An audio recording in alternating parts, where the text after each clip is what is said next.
नमस्कार दोस्तों, आप सभी का रोचक कथाएं में स्वागत है। आज मैं लेकर आई हूँ महाशिवरात्रि की पूजा विधि। महाशिवरात्रि के पूजा विधि में शिवलिंग के स्नान के लिए रात्रि में प्रथम पहर के स्नान में दूध से और दूसरे पहर में दही से और तीसरे पहर में घी से, चौथे पहर में मधु से यानी शहद से स्नान कराना चाहिए। चारों पहर में शिवलिंग के स्नान के लिए अलग अलग मंत्र बताया गया है और न कुछ जाने तो ओम नमः शिवाय बोलकर स्नान कराना चाहिए। महाशिवरात्रि के दिन सबसे पहले शिवलिंग पर चंदन का लेप लगाना चाहिए और पंचामृत से स्नान कराना चाहिए।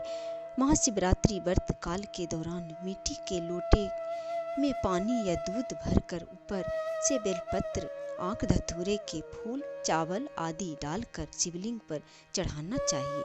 अगर आसपास कोई शिव मंदिर नहीं है तो घर में ही मिट्टी का शिवलिंग बनाकर उनका पूजन किया जाना चाहिए। साथ ही शिव पुराण का पाठ करना चाहिए और महामृत्युंजय मंत्र का भी जाप करना चाहिए।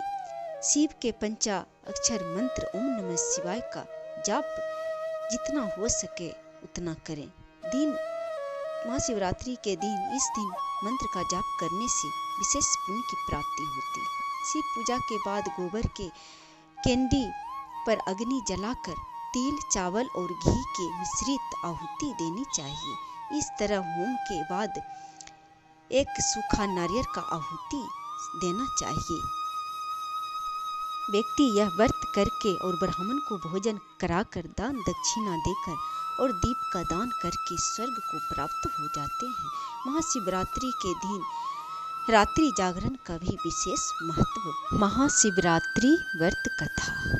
पुराणों के अनुसार चित्रभानु नामक एक शिकारी था और वह शिकार करके अपने परिवार का पालन पोषण करते थे।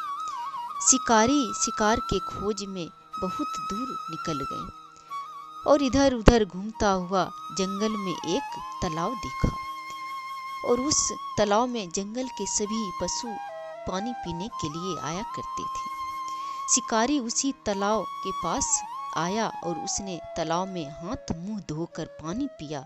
शिकारी बहुत थका था और कई दिनों का भूखा था।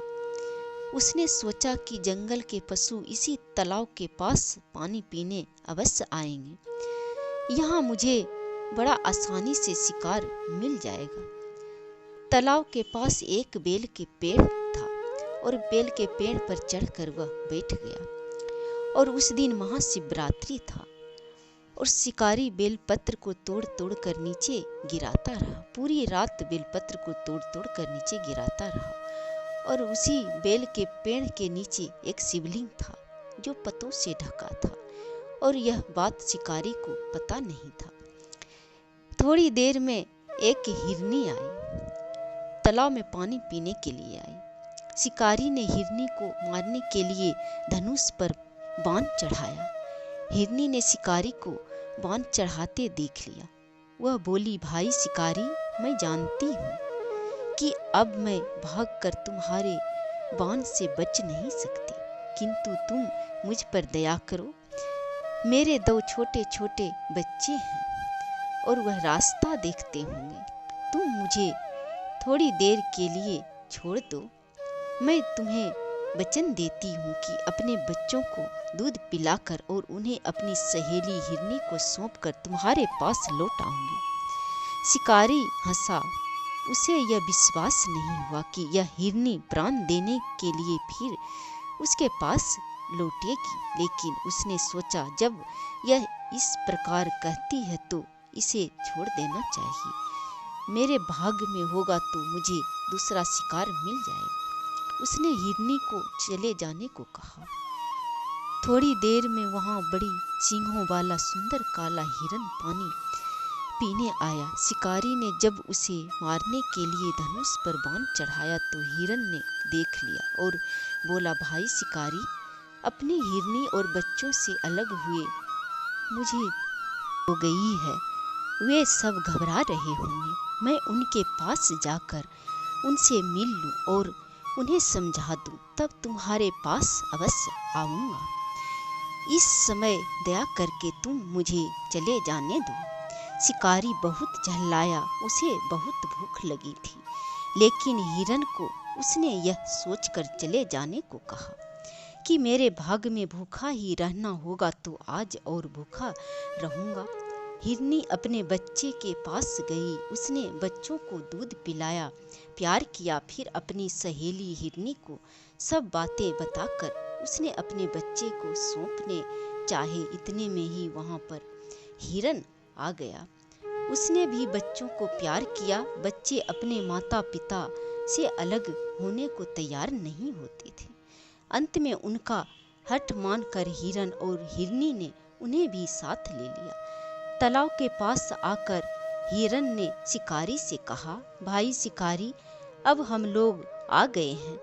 तुम अब हमें और मेरी पत्नी हिरनी और बच्चे को बाणों से मारो और हमारे मांस से अपनी भूख मिटाओ।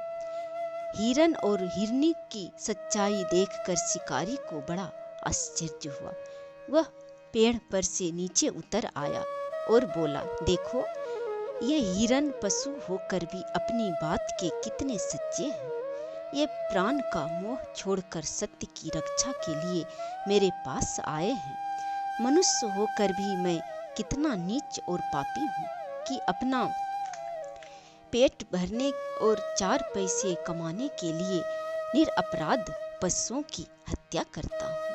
अब से मैं किसी पशुओं को नहीं मारूंगा। शिकारी ने अपना धनुष तोड़कर फेंक दिया और उसी दिन महाशिवरात्रि था और शिवरात्रि का व्रत भी पूरा हो गया था। वहां उसी समय स्वर्ग से एक विमान उतरा।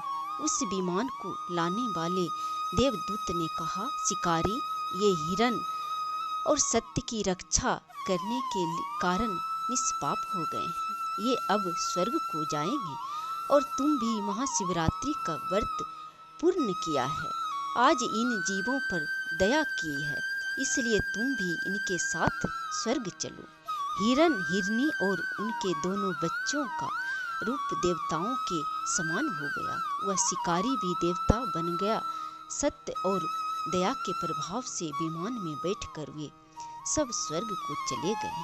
महाशिवरात्रि का व्रत का महत्व इतना है कि एक दिन के शिवरात्रि का व्रत करने से मनुष्य परम पवित्र होकर स्वर्ग को चले गए।